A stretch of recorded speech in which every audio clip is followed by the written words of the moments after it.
terms of thinking about, you know, is Western science an appropriate vehicle for this? One of the things I think about as someone who's worked cross-culturally, whether it's Australia or Japan, it's really thinking about what is the basis of the question and what is it, where is that rooted? Because we really want to be mindful about what we're after. Are we after procuring or doing some sort of cultural appropriation? Or are we after something at a more fundamental scientific question that transcends the cultural piece? Because what we want to make sure we don't do is do that cultural appropriation as sort of an objective of our study. So if we can find a way in the natural sciences and the physical sciences to actually sort of interrogate the system under study in a meaningful way, in that sort of scientific context that actually honors the cultural context, we'll be doing everyone a good service. So if you are in another place, immersed in another culture, whether that's in the United States or across the world, you need to be sensitive to those people that you're working with. So who are the local knowledge holders? What are restrictions about access to that knowledge or access to the individuals who have it? It's sort of a place of privilege in some cultures to actually be interacting with people who are healers, whether that is in Chinese medicine or in Aboriginal medicine or any First Nations that you want to think of.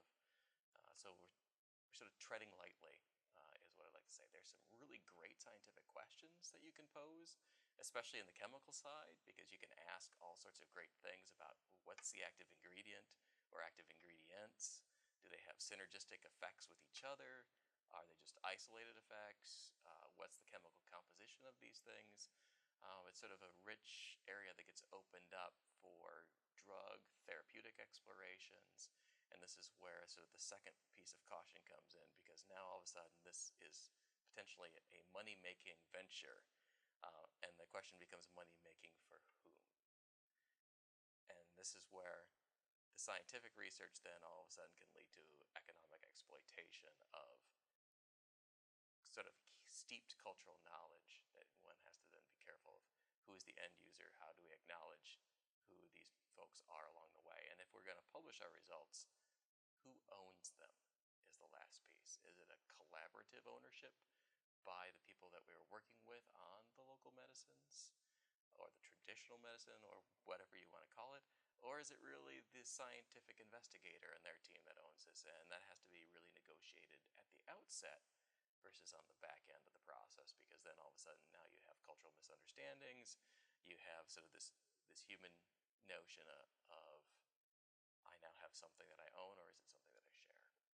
In the sense of there's always new opportunity to discover something that you didn't really understand from a fundamental basis. So this is the fundamental chemical interactions happening, whether it's in the body or the way things are formulated and the way they travel through the human system.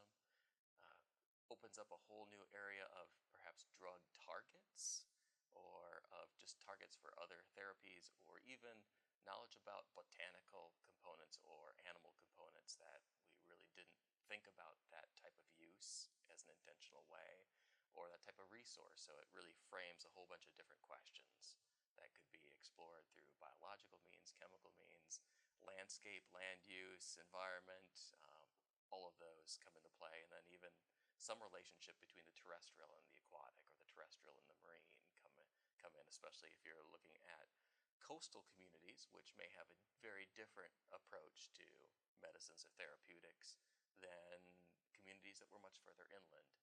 Or there would be relationships between those communities because they would trade goods back and forth, whether it was from the coastal to the inland or from the inland to